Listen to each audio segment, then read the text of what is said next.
साथियों नमस्कार। RGS political science में आपका हार्दिक अभिनंदन, स्वागत। साथियों, भारत के संविधान के 395 आर्टिकल्स पर हम चर्चा करते हैं। इन 395 आर्टिकल्स में आज हम आर्टिकल 5 पर संक्षेप में चर्चा करेंगे।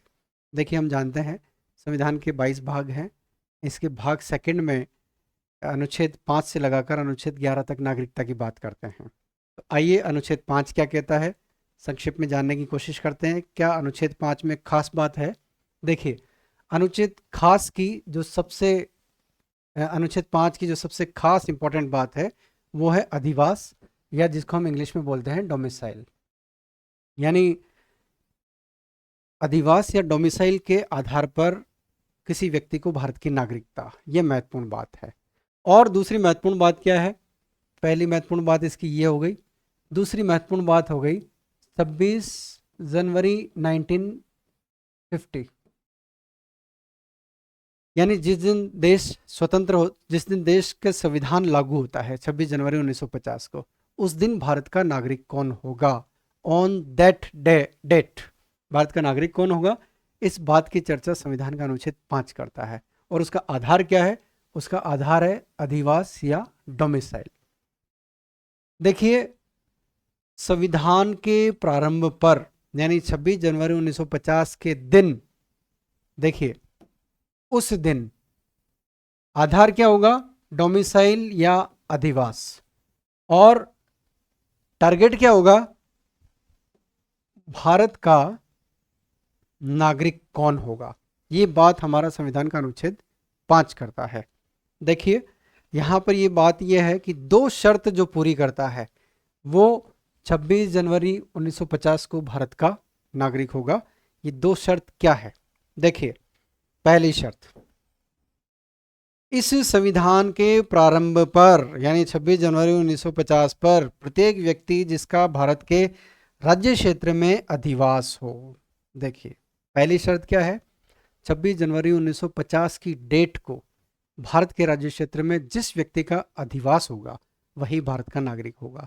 अब प्रश्न यह है कि अधिवास जो टर्म है या डोमिसाइल जो टर्म है उसका अभिप्राय क्या है। तो देखिए, अधिवास को हम पहले समझने की कोशिश करते हैं कि डोमिसाइल का मतलब क्या है। देखिए, अधिवास या डोमिसाइल की व्याख्या संविधान में नहीं की गई है। इसकी व्याख्या सुप्रीम कोर्ट के हमारी न्यायपालिका के समय समय पर जो डिसीजंस दिए गए हैं उन डिसीजंस के आधार पर इसकी व्याख्या है। इसको हम समझने की कोशिश करते हैं। अधिवास का अभिप्राय यानी भारत के राज्य क्षेत्र में कोई कंपनी, कोई संगठन, कोई कॉरपोरेशन अधिवास की श्रेणी में नहीं आता है। पहली इंपॉर्टेंट बात, यानी एक व्यक्ति ही आता है जिसको अधिवास की कैटेगरी में रखा जाएगा या अधिवास का उसके पास पद होगा। यानी वो आदिवासी है या नहीं, ये व्यक्ति पे डिपेंड करता है। व्यक्ति ही होगा, ना कि ये कंपनी, कॉरपोरेशन इत्यादि। दूसरी बात क्या है? अधिवास के लिए दो एलिमेंट महत्वपूर्ण है। दो एलिमेंट क्या है?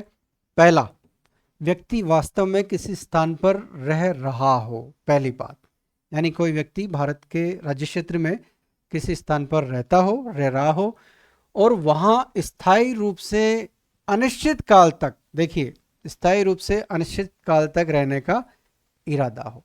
यानी पहले तो वो रह रहा है और दूसरा उसका इंटेंशन, उसका इरादा क्या है?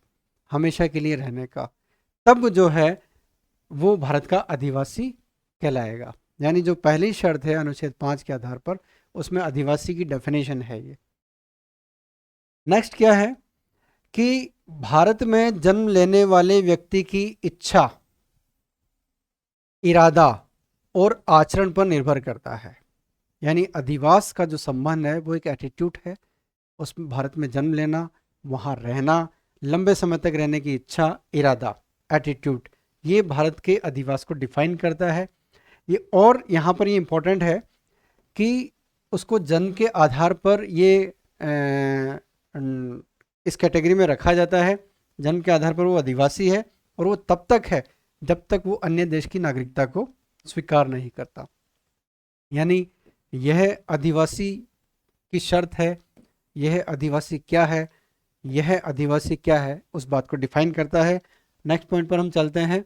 देखिए, किसी स्थान पर लगातार निवास करना ही आदिवासी का आधार नहीं होता है। यानी भारत के किसी भी राज्य क्षेत्र में लगातार यदि कोई व्यक्ति निवास करता है तो उसका आधार नहीं होता है। ये बात हम तब समझेंगे जब हम भारत की नागरिकता की पहली शर्त अधिवास के साथ दूसरी शर्त को डिफाइन करने की कोशिश करेंगे। यानी वहाँ पर हमेशा के लिए रहने का इरादा या आशय या इंटेंशन भी होना चाहिए। यानी केवल रहना ही इंपॉर्टेंट नहीं है, इसके पीछे यह भी ज़रूरी है, यहाँ पर हमें ध्यान में रखना है कि निवास या रेजिडेंस और अधिवास और डोमिसाइल में अंतर है। इस अंतर को हमें समझना होगा। नेक्स्ट क्या है? एक व्यक्ति के पास निजी घर हो, इस आधार पर वह अधिवासी नहीं हो सकता। यानी अगर किसी फॉरेनर के पास अगर भारत में कोई निजी प्रॉपर्टी है, प्राइवेट प्रॉपर्टी है, तो वो उसके यहाँ भारत के नागरिक होने का कोई ऐसा प्रमाण नहीं है। यानी वो भारत का अधिवासी नहीं हो सकता on the basis of private property only. Next क्या है?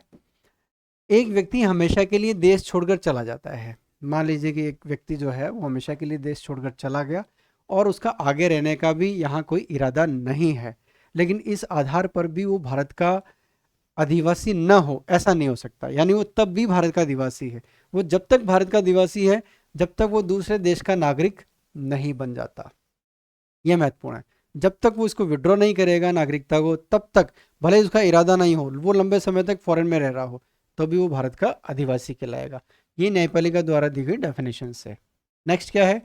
थोड़े समय के लिए किसी अन्य देश में रहना अधिवास की क्वालिटी को या कैटेगरी को प्रभावित नहीं करता है। हम अगर कोई भी व्यक्ति किसी कुछ समय के लिए अगर विदेश में रहता है तो वो इस कैटेगरी को डिस्ट्रॉय यानी उस कैटेगरी के बियॉन्ड नहीं है। नेक्स्ट क्या है?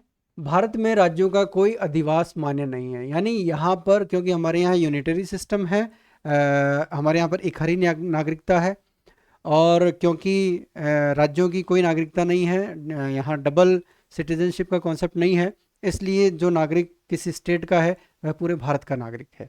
यानी यहाँ पर इकहरी नागरिकता और वह भी भारत की नागरिकता, इसलिए वो भारत का आदिवासी कहलाएगा, ना कि किसी स्टेट का आदिवासी। क्योंकि हम जानते हैं कि भारत एक जो है फेडरल स्टेट है, वो भी ट्रेडिशनल रूप से, परंपरागत रूप से। नेक्स्ट है, अधिवास दो प्रकार का होता है।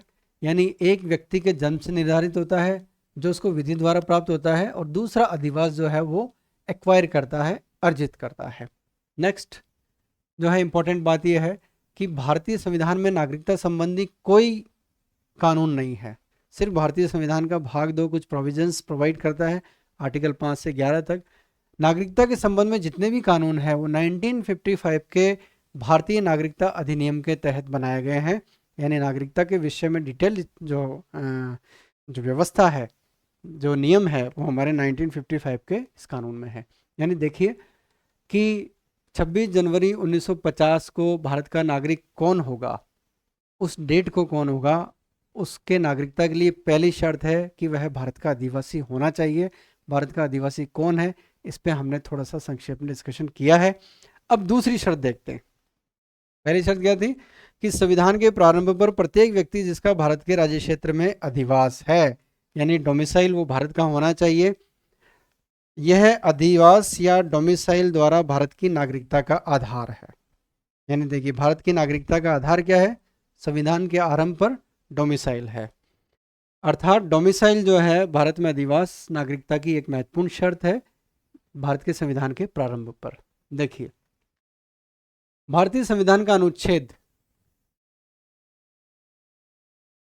2 अर्थात पहली शर्त अधिवास के साथ निम्न में से कोई एक शर्त, यानी पहली शर्त अधिवास और दूसरी उस अधिवास के साथ इन तीनों में से कोई एक, और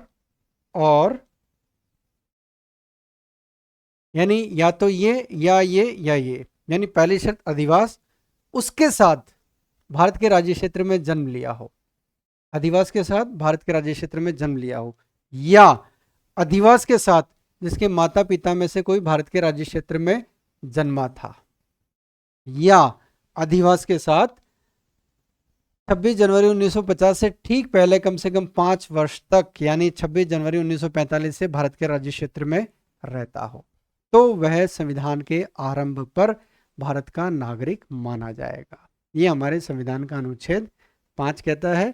यानी इन दो शर्तों को जब कोई पूरा करता है, कोई डोमिसाइल या कोई अधिवास के आधार पर इन दो शर्तों को पूरा करता है, तो भारत का नागरिक होगा। यानी वो भारत का नागरिक आरंभ में 26 जनवरी 1950 का कौन 50 पर कौन होगा, ये हमारे संविधान का अनुच्छेद 5 डिफाइन करता है।